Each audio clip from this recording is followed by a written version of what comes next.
혹시 세상에서 가장 가까운 사람에게서 들은 말이 평생 가슴에 박힌 가시처럼 남아있는 경험 있으신가요? 어쩌다 스친 인연이 던진 말이라면 돌아서서 잊으면 그만입니다. 하지만 그 말이 부모에게서, 자식에게서 혹은 평생을 함께한 배우자에게서 나온 것이라면 이야기는 달라집니다. 그 말은 날카로운 유리 조각이 되어 마음 가장 깊은 곳에 박혀버립니다. 빼내려 할수록 더 깊이 파고들고 흐르는 시간 속에서 무뎌지기는커녕 더욱 선명한 통증으로 우리를 괴롭힙니다. 가족이기에 괜찮을 거라는 착각, 가장 가깝기에 무슨 말을 해도 이해해 줄 거라는 오만함이 어쩌면 가장 잔인한 상처를 만들고 있는지도 모릅니다. 사랑이라는 이름으로 포장된 그 말들은 때로는 독이 되어 서로의 영혼을 서서히 병들게 합니다. 오늘은 다산정약용 선생의 지혜를 빌려 가족에게 절대 뱉지 말아야 할 평생 후회로 남을 4가지 말의 유형에 대해 깊이 이야기 나누어 보겠습니다. 우리가 무심코 저지르는 이 언어의 실수들이 어떻게 관계의 근간을 흔들고 돌이킬 수 없는 상처를 남기는지 그 본질을 함께 들여다보려 합니다. 첫째, 남과 비교하며 존재를 흔드는 말입니다. 둘째, 과거의 모든 헌신을 부정하는 말입니다. 셋째, 미래의 가능성을 꺾어버리는 말입니다. 넷째, 순간의 화로 상대의 인격 전체를 단정하는 말입니다. 어느 흐린 날 오후 한 노인이 낡은 서재에 앉아 있었습니다. 그는 평생 학문을 가까이 하며 많은 책을 썼지만 그의 마음속에는 지워지지 않는 후회 하나가 있었습니다. 수십 년 전 아들이 사업에 실패하고 집으로 돌아왔던 날, 그는 홧김에 아들에게 모진 말을 던졌습니다. 그날 이후 아들은 다시 일어섰지만 아버지와 아들 사이에는 보이지 않는 벽이 생겨버렸습니다. 노인은 창밖을 보며 혼잣말을 했습니다. 평생 수만 자의 글을 써서 사람을 이롭게 하고자 했거늘 정작 가장 가까운 아들에게는 단 한마디 말로 평생의 상처를 주었구나. 그 한마디 말의 무게가 그가 쓴 모든 책의 무게보다 더 무겁게 느껴지는 오후였습니다. 첫째, 남과 비교하며 존재를 흔드는 말입니다. 저녁 식탁에 마주 앉은 어머니와 딸이 있습니다. 딸은 요즘 취업 준비로 얼굴에 그늘이 가득합니다. 어머니는 그런 딸이 안쓰러우면서도 한편으로는 답답한 마음에 자신도 모르게 한마디를 꺼냅니다. 옆집 영희는 이번에 대기업에 붙었다더라. 걔는 어릴 때부터 뭘 해도 야무지더니만. 그 말이 나오는 순간 식탁의 공기는 차갑게 얼어붙습니다. 딸은 들고 있던 숟가락을 조용히 내려놓습니다. 어머니의 말에 담긴 의도는 어쩌면 순수한 걱정이었을지 모릅니다. 조금 더 분발하라는 응원의 다른 표현이었을 수도 있습니다. 하지만 그 말이 딸의 귀에 가 닿는 순간 그것은 날카로운 비수가 됩니다. 그 말의 진짜 의미는 이것이기 때문입니다. 너는 영희보다 못하다. 지금의 너는 부족하고 실망스럽다. 이 세상에 태어난 모든 존재는 저마다의 고유한 가치와 자신만의 시간을 가집니다. 봄에 피는 목련과 가을에 피는 국화는 서로를 부러워하거나 비교하지 않습니다. 자신에게 주어진 계절에 묵묵히 자신의 꽃을 피워낼 뿐입니다. 그런데 우리는 가장 사랑하는 가족에게 세상에서 가장 잔인한 잣대를 들이밀곤 합니다. 옆집 아이, 친척, 친구의 자녀, 심지어는 형제자매와 비교하며 끊임없이 상대의 가치를 저울질합니다. 다산정약용 선생은 평생을 유배지에서 보내면서도 자식들에게 보내는 편지를 통해 끊임없이 스스로 바로 서는 것의 중요성을 강조했습니다.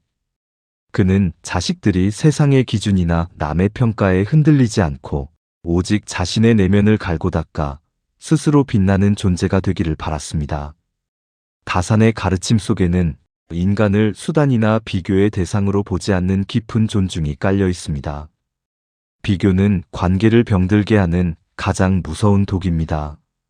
부모가 자식을 남과 비교하는 순간 가정은 더 이상 아늑한 안식처가 되지 못합니다. 세상과 싸우다 지쳐 돌아온 자식에게 집은 또 다른 경쟁의 장이 되고 맙니다. 부모의 눈치를 살피고 자신의 부족함을 끊임없이 증명해야 하는 고통스러운 공간으로 변질됩니다. 그 안에서 아이는 자존감을 잃고 자신만의 속도를 의심하게 됩니다. 나는 왜 이것밖에 안 될까? 라는 자책감은 결국 부모에 대한 원망으로 이어지기 마련입니다. 배우자에게 하는 비교도 마찬가지입니다. 누구 남편은 이번에 승진했다던데, 누구 아내는 저렇게 살림을 잘한다는데, 이런 말들은 사랑하는 사람의 마음에 깊은 생채기를 냅니다. 나는 당신의 기대를 충족시키지 못하는 사람이라는 패배감을 안겨주고 두 사람 사이에 미묘한 경쟁심과 열등감을 싹트게 합니다. 함께 삶의 파도를 헤쳐나가야 할 동반자가 어느새 나를 평가하고 채점하는 감독관처럼 느껴지게 되는 것입니다. 그렇다면 우리는 어떻게 해야 할까요? 비교의 유혹이 찾아올 때 우리는 의식적으로 혀를 다스려야 합니다. 그리고 비교의 대상이 되었던 그 남에게 향했던 시선을 오롯이 내 가족에게로 돌려야 합니다. 그 사람의 어제와 오늘을 비교하며 작은 성장이라도 발견하고 칭찬해주는 지혜가 필요합니다.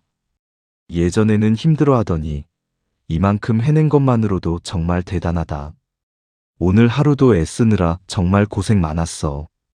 이처럼 그 사람의 존재 자체를 인정하고 그의 노력을 알아주는 말 한마디가 100마디의 비교와 채찍질보다 훨씬 더 큰 힘을 발휘합니다. 다산이 혹독한 유배 생활 속에서도 자식들에게 학문을 게을리하지 말라고 당부할 수 있었던 것은 그들을 누구와 비교해서가 아니었습니다. 오직 그들 스스로가 훌륭한 인격체로 성장하여 어떤 어려움 속에서도 굳건히 살아남기를 바라는 아버지의 순수한 사랑 때문이었습니다. 우리의 말도 그래야 합니다. 세상의 기준이 아닌 내 가족을 향한 사랑의 기준에서 나와야 합니다. 그럴 때 비로소 우리의 말은 상처가 아닌 치유의 힘을 갖게 될 것입니다. 둘째, 과거의 모든 헌신을 부정하는 말입니다. 부부싸움이 격해집니다. 사소한 문제로 시작된 다툼은 점점 감정적인 영역으로 번져나갑니다.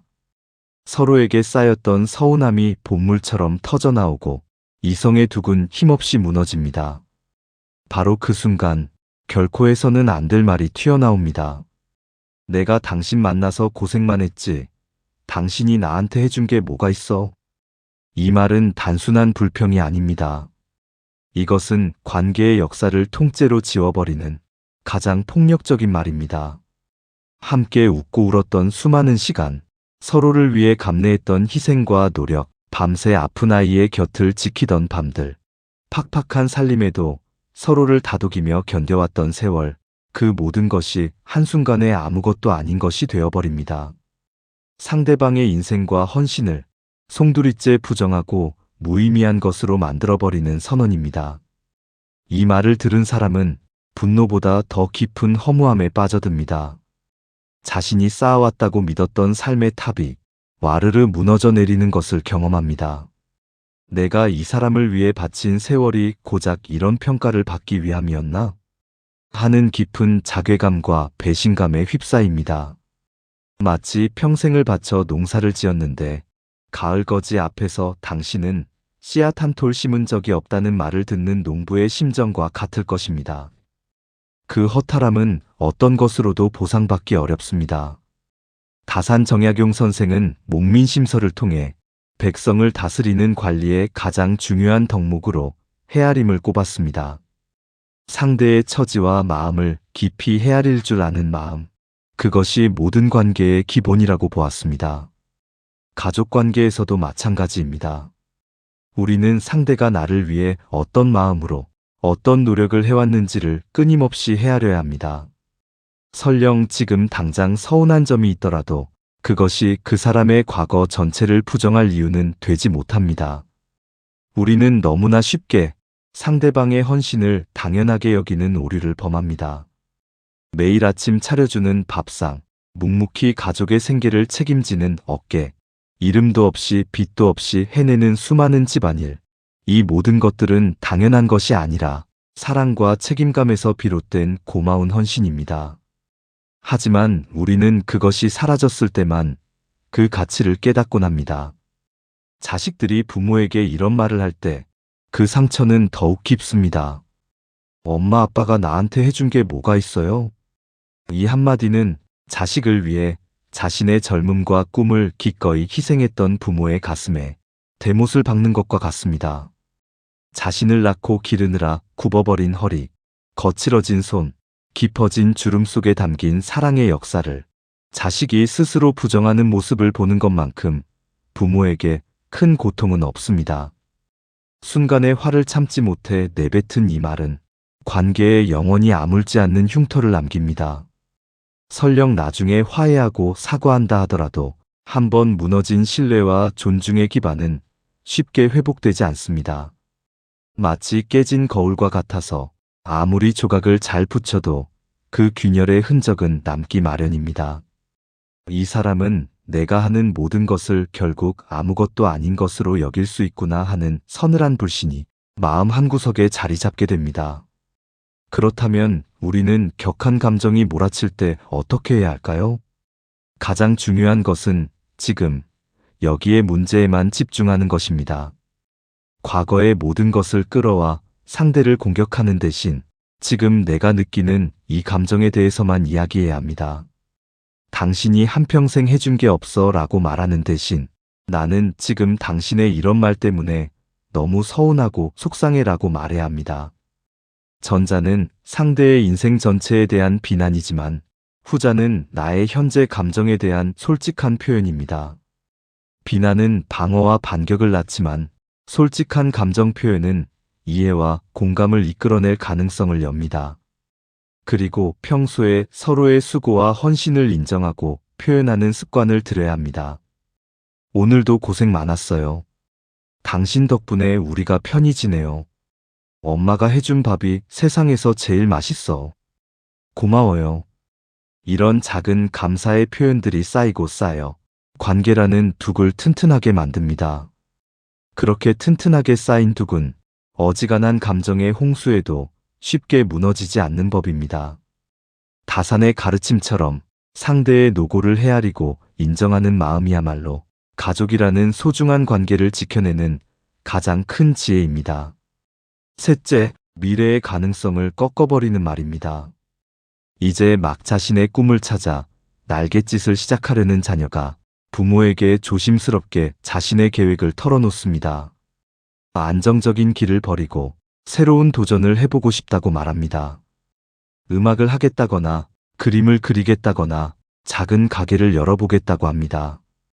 그때 걱정이 앞선 부모는 자신도 모르게 찬물을 끼얹습니다.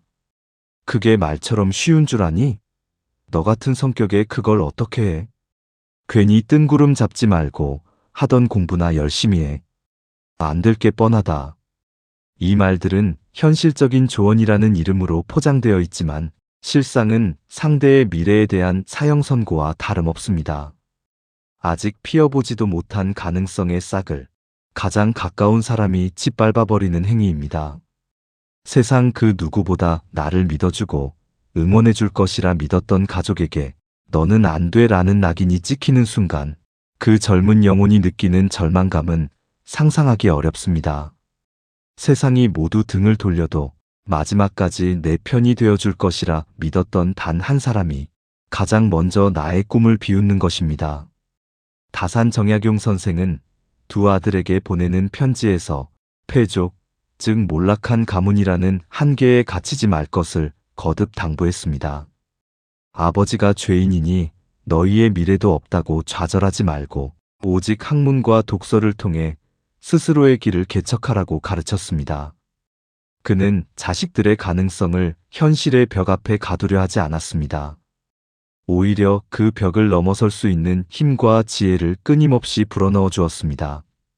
이것이 바로 진정한 부모의 역할이며 가족의 의무입니다. 물론 부모의 걱정이 근거 없는 것은 아닐 것입니다. 험난한 세상을 먼저 살아본 경험자로서 자식이 조금 더 쉽고 안정적인 길을 가기를 바라는 마음은 당연합니다. 하지만 그 표현 방식이 중요합니다. 진정한 걱정은 상대의 꿈을 꺾는 것이 아니라 그 꿈을 이루기 위해 필요한 현실적인 준비를 함께 고민해 주는 것입니다. 너는 안 돼라고 말하는 대신 정말 멋진 꿈이구나. 그 꿈을 이루려면 어떤 준비가 필요할까? 아빠, 엄마가 뭘 도와주면 좋을까? 라고 물어야 합니다. 이 질문 하나가 관계를 절망에서 희망으로 바꾸어 놓습니다. 부모가 평가자나 심판관이 아닌 든든한 조력자이자 동반자임을 느끼게 해줍니다. 이런 부정적인 예언은 스스로 현실이 되는 무서운 힘을 가지고 있습니다. 자기실현적 예언이라는 심리학 용어처럼 가까운 사람에게서 너는 실패할 거야 라는 말을 계속 듣다 보면 스스로도 자신의 능력을 의심하게 되고 작은 어려움 앞에서도 쉽게 포기하게 됩니다. 역시 나는 안 되는구나. 엄마 아빠 말이 맞았어. 결국 부모의 말이 만들어 놓은 실패의 각본대로 행동하게 되는 것입니다. 이것은 자식의 미래를 훔치는 것과 같은 보이지 않는 폭력입니다. 이러한 말의 폭력은 비단 부모 자식 관계에만 국한되지 않습니다. 배우자가 새로운 무언가를 배우고 싶다고 할 때 그 나이에 그걸 배워서 뭐하게라고 무시하거나 남편이 힘든 시기를 겪고 있을 때 당신은 항상 그런 시기야. 이번에도 틀렸어 라고 단정하는 건 역시 상대의 재기 가능성을 꺾어버리는 잔인한 행위입니다. 가족은 서로에게 마지막 안전망이 되어 주어야 합니다.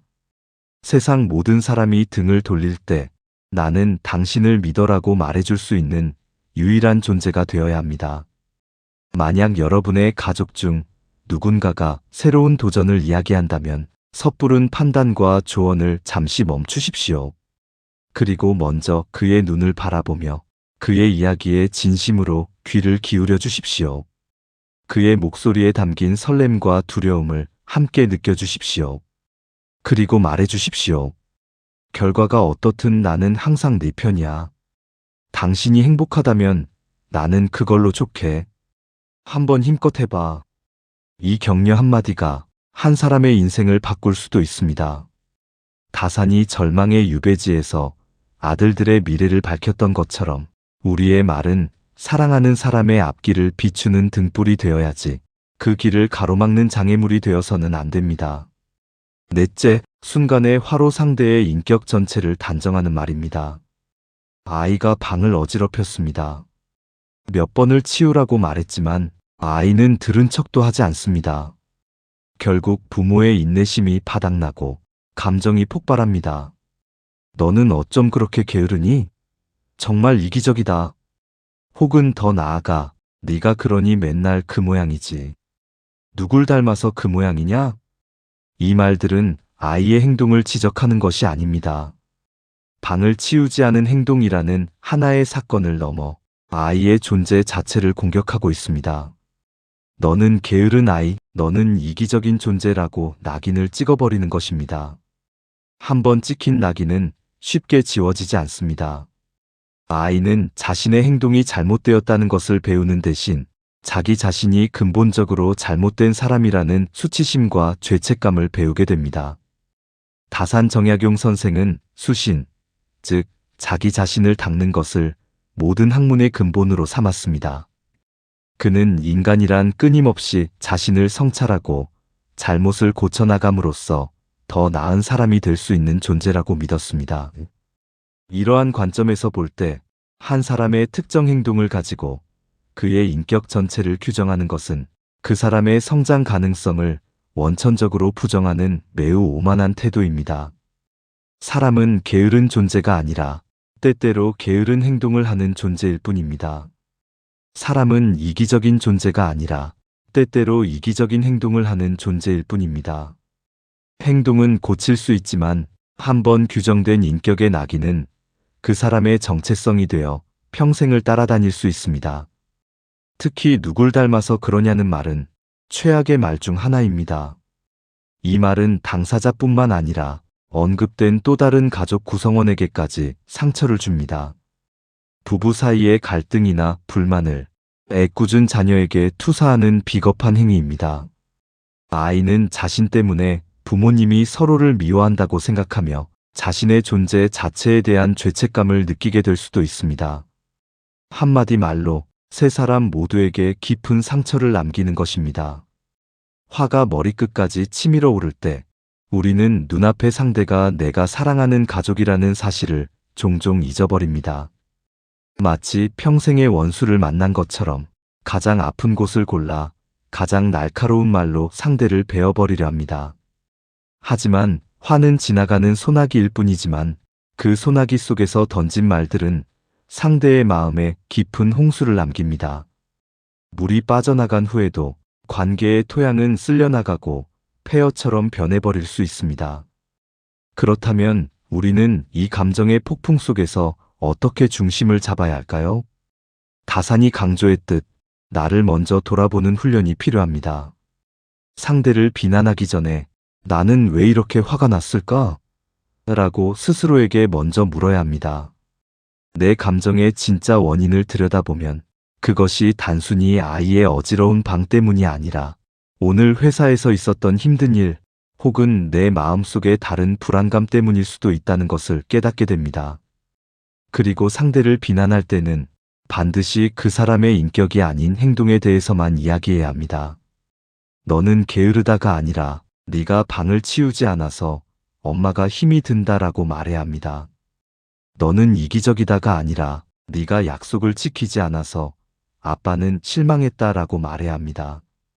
이것은 너희를 주어로 하는 비난의 언어가 아니라 나 아이를 주어로 하는 소통의 언어입니다. 이 작은 변화만으로도 대화는 파국이 아닌 해결의 방향으로 나아갈 수 있습니다. 상대는 자신을 방어하는 대신 나의 감정을 이해하고 자신의 행동을 돌아볼 기회를 갖게 됩니다. 가족은 나의 가장 부끄러운 모습, 가장 약한 모습까지도 모두 드러낼 수 있는 유일한 관계입니다. 하지만 바로 그 때문에 우리는 더 조심스럽고 신중하게 말해야 합니다.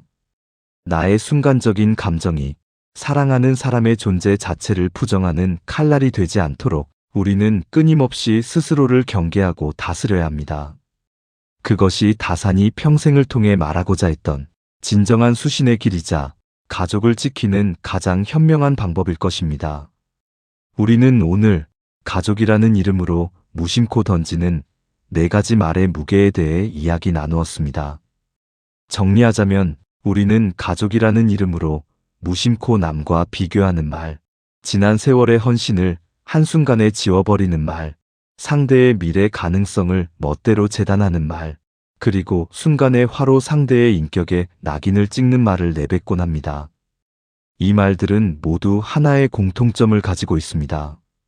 바로 상대방을 있는 그대로의 존엄한 존재로 인정하지 않는다는 것입니다. 나의 기준과 기대로 상대를 평가하고 나의 감정을 기준으로 상대의 가치를 판단하는 오만함에서 비롯됩니다. 다산 정약용 선생이 그토록 강조했던 헤아림과 존중의 마음이 결여된 것입니다. 말은 한 번 뱉으면 다시 주워 담을 수 없습니다. 물리적인 상처는 시간이 지나면 아물지만 말로 인한 마음의 상처는 평생 가기도 합니다. 가장 사랑하기에 가장 아껴주어야 할 사람들에게 우리는 어쩌면 가장 깊은 상처를 주고 있는지도 모릅니다. 오늘 밤 여러분의 마음속에 남아있는 가시는 무엇인가요? 그리고 혹시 나도 모르게 사랑하는 이의 마음에 새로운 가시를 심고 있지는 않았을까요? 가족에게 따뜻한 말 한마디를 건네기 전에 먼저 내 마음을 들여다보고 내 혀를 다스리는 지혜를 청해보는 시간을 가져보는 것은 어떨까요? 말 한마디가 한 사람의 세상을 만들기도 하고 무너뜨리기도 한다는 사실을 우리는 결코 잊지 말아야겠습니다. 오늘 이야기가 여러분의 마음에 작은 울림을 주었다면 구독과 좋아요로 함께 해주세요.